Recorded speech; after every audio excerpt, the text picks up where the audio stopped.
কি খবর ব্রোস? কেমন আছো তোমরা? আশা করি সবাই ভালো আছো। আজকে জীবনের প্রথম শাকিব খানের সিনেমা দেখতে চলে এলাম মাধবী সিনেমা হলে মধুপুরে।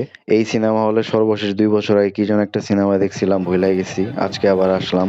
শুনছি সিনেমাটা নাকি খুবই ভালো হয়েছে, শাকিব খানের দরদ, চাপাবাজ অনন্য মামুনের সিনেমা। যাই হোক, এ হচ্ছে মাধবী সিনেমা হলের নিচতলা।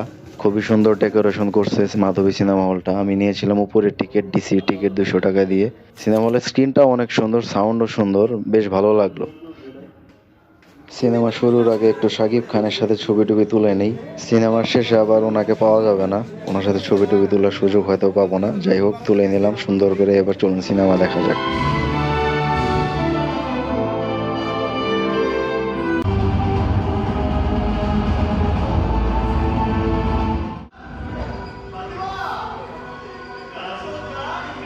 সুপারস্টার শাকিব খান।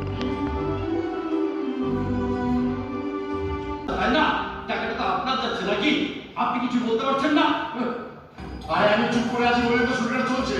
তুমি যাও, তুমি যাও, আমার হাতে মিষ্টি খাইয়ে এসো। যাও না। তো এবার একটু হালকা স্পয়লার দিয়ে দিই আপনাদের। সেটা হচ্ছে, এই সিনেমার কেন্দ্রীয় চরিত্রে শাকিব খান অভিনয় করেছেন এবং চরিত্রের নাম দুলু মিয়া।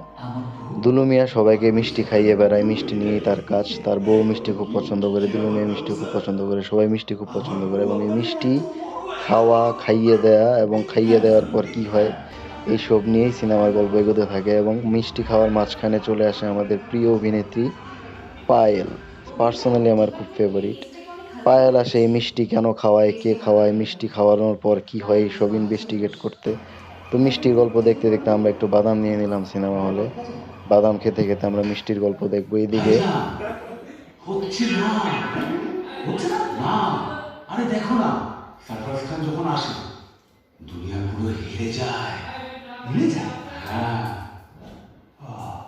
হেরে যায়। হেরে যায়। এই ফাতেমা, আমি সারফরাজ খান, তোমাকে ভালোবাসি, বিয়ে করতে চাই।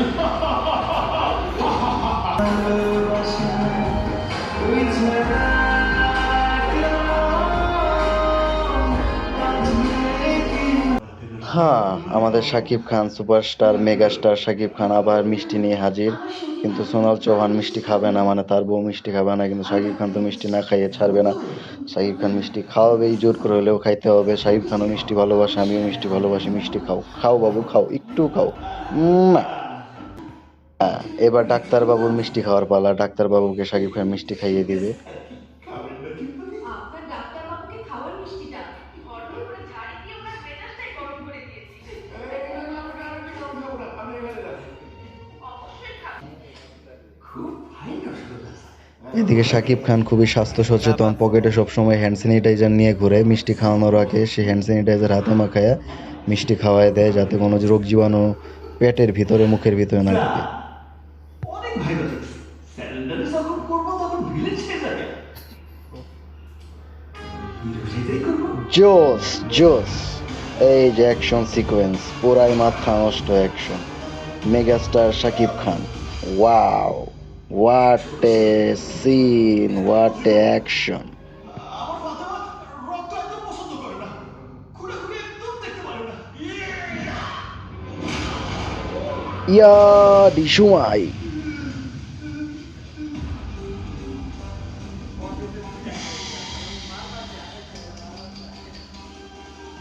বউটাকে কথা দিছিলাম কাউকে মারবো না।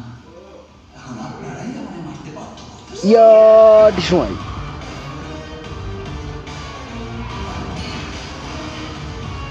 মারামারি শেষ, এখন ভিলেনকেও মিষ্টি খাওয়াইতে হবে। খাও। শাকিব খান সবাইকে মিষ্টি খাইয়ে বেড়ায়, ভিলেনও মিষ্টি খাইয়ে নিল। সুন্দর, কি সুন্দর মিষ্টি, আহা! এদিকে পায়েল খুবই চিন্তায় আছে, তাকে কেন মিষ্টি খাওয়াইতেছে না। ওইদিকে